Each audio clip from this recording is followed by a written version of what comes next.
अभी हमारी चल रही है क्लास 10 की सीरीज और उसमें हमने कवर किया है रियल नंबर्स एंड पॉलीनॉमियल्स और अभी हम कर रहे हैं लीनियर इक्वेशन और अप्रैल चल रहा है और अप्रैल के सेकंड वीक में सबके यूटीज आने वाले हैं। तो मेरे साथ लीनियर इक्वेशन रिवाइज करते रहिए। मैं आपको अभी कराने जा रही हूँ 3.1 का क्वेश्चन नंबर 2। यूटीज में आपका लीनियर इक्वेशन आ रहा है तो अब इसके रेशियोज वाले क्वेश्चन को वापस से रिवाइज करेंगे। तो यहाँ पर आपका फर्स्ट क्वेश्चन दिया हुआ है 5x minus 4y plus 8 is equal to 0 and 7x plus 6y minus 9 is equal to 0। मेरी फर्स्ट वीडियो में आपने सारे रेशियोज के बारे में सीखा था कि अगर हम रेशियोज जानते हैं a1/a2, b1/b2 और c1/c2 तो ये कैसे पता लगाते हैं कि इंटरसेक्टिंग लाइन है, पैरेलल लाइन है और कोइंसिडेंट लाइन है। तो यहाँ पर आपकी जो इक्वेशन है 5/7, 4/6 and 8/9, ये रेशियोज अगर आप देखोगे तो सारे अनइक्वल हैं। अगर ये सारे अनइक्वल है तो हमारी फर्स्ट कंडीशन सेटिस्फाई होगी a1/a2 is equal to x का कोफिशिएंट को a1 बोलते हैं और यहाँ पर भी इसके कोफिशिएंट को a2 बोल रहे हैं। तो ये आपके पास आ गया है 5/7। सिमिलरली आप निकाल लो b1/b2 और यहाँ पर आ गया है -4/6। इसको आप कट कर लो तो ये हो जाएगा -2/3। अगर आपने a1/a2 लिखा 5/7 एंड b1/b2 लिखा -2/3 और आपने ये जज कर लिया कि ये नॉट इक्वल है तो आप तीसरा रेशियो मत निकालो because a1/a2 not equal to b1/b2 में ये मैटर नहीं करता कि c1/c2 क्या आ रहा है। तो हम लोग लिखेंगे a1/a2 not equal to b1/b2 और इससे कंक्लूजन जो आप निकाल रहे हो यहाँ पे बुक में लिखा हुआ है कि आपको बताना है कि ये पैरेलल लाइन है और यूनिक सॉल्यूशन है और कोइंसिडेंट है। पर आप सारी चीजें बता दो। सबसे पहले यहाँ पे लिखो इंटरसेक्टिंग लाइंस। सॉल्यूशन के बारे में आप लिखो यूनिक सॉल्यूशन और साथ साथ आप लिख दो उसमें थर्ड दीज आर कंसिस्टेंट। अगर आपने इसको ग्राफ पे ड्रॉ किया तो वो भी देख लो कैसा आने वाला है। These are intersecting lines, so this will intersect at single point। तो इसलिए आपको तीनों चीजें लिखना जरूरी है। आपको समझ में आ जाएगा कि आप ये कैसे कर रहे हो और इसमें हो क्या रहा है। फिर अभी आ जाओ आप सेकेंड पार्ट में। सेकेंड पार्ट में आप लिख रहे हो 9x plus 3y plus 12 is equal to 0। दूसरा आप लिख रहे हो 18x plus 6y plus 24 is equal to 0। सबसे पहले इक्वेशन को देख के ही जज कर लो। यहाँ पे 9 है और 9 का डबल 18 है, यहाँ 3 है और 3 का डबल 6 है, यहाँ 12 है और 12 का डबल 24 है। इसका मतलब है कि सारे रेशियोज का आंसर 1/2 आने वाला है। तो यहाँ पे क्या करो a1/a2 is equal to 9/18, cut कर लोगे तो 1/2 हो जाएगा।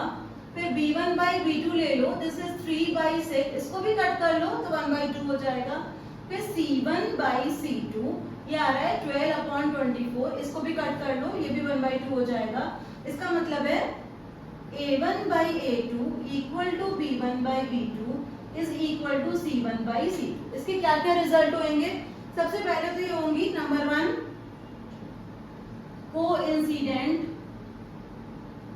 लाइंस, फिर दूसरा होगा इसका इनफाइनाइट सॉल्यूशन, तीसरी चीज इसमें जो लिखनी होती है वो है कंसिस्टेंट के साथ डिपेंडेंट भी लिख दो क्योंकि इनको ही सिर्फ इनफाइनाइट लाइंस को ही कंसिस्टेंट के साथ डिपेंडेंट भी कहा जाता है। तो ये चीजें आपको शुरू से याद रहेंगी तो आपको बिल्कुल भी दिक्कत नहीं होगी। Now come to the third part. Third part में आपके पास